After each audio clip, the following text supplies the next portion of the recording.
Bapak, Ibu, saudara-saudari yang terkasih dalam Kristus, adakah di antara kita yang tidak menginginkan kemuliaan? Dan adakah di antara kita yang memilih menderita? Saya sangat yakin jika setiap orang dalam hatinya yang paling dalam selalu merindukan dan mencari kemuliaan, dan sebaliknya menghindari penderitaan. Namun perlu disadari bahwa kemuliaan itu hanya milik Allah. Kita hanya mengambil bagian dalam kemuliaan Allah itu.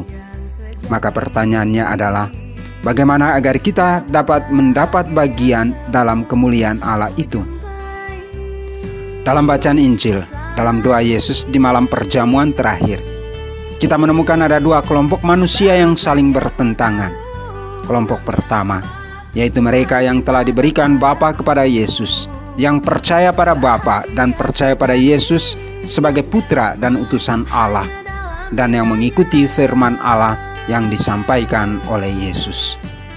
Kelompok kedua adalah manusia duniawi yang tidak percaya dan tidak mengikuti jalan Tuhan. Bila kita termasuk kelompok pertama, akan ada jaminan untuk mengambil bagian dalam kemuliaan Allah, namun didahului dengan konsekuensi hidup yang tidak mudah. Konsekuensi yang juga sudah diambil dan dihidupi oleh Yesus, yaitu penderitaan dan salib. Sebuah jalan hidup yang tidak gampang. Dikucilkan para sahabat dan keluarga karena berbuat baik. Dicaci dan dihinakan kerja karena berbicara benar dan jujur. Ditinggalkan orang-orang dekat karena teguh pada nilai-nilai Injil. Difitnah oleh mereka yang merasa dirugikan karena kejujuran kita mengungkap kebenaran. Atau bahkan jabatan tidak pernah naik karena mau setia pada iman akan Kristus. Yesus pernah mengalami semuanya selama ia hidup dalam dunia. Dan oleh karena kesetiaannya tetap mengikuti kehendak Bapa, ia pun memperoleh kembali kemuliaan yang ia miliki sebelum dunia ada. Dan ia pun berdoa bagi kita yang masih ada di dunia, agar kita pun bisa setia seperti dia dalam mengikuti kehendak Bapa. Karena hanya dengan jalan itulah kita akan mengambil bagian dalam kemuliaan Allah. Rasul Petrus meneguhkan kita, bersukacitalah dan berbahagialah bila kita mengambil bagian dalam penderitaan Kristus, dan jangan malu akan hal itu, karena dengan demikian kita telah mempermuliakan Kristus.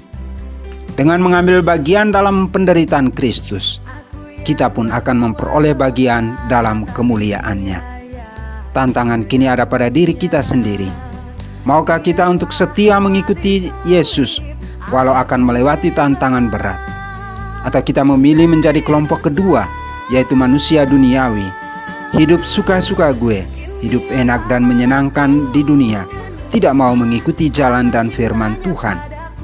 Bila kita memilih jalan ini, tak ada jaminan dalam kemuliaan Allah. Pilihan ada di tangan kita. Tuhan memberkatimu, keluargamu, dan orang-orang yang kita cintai. Amin.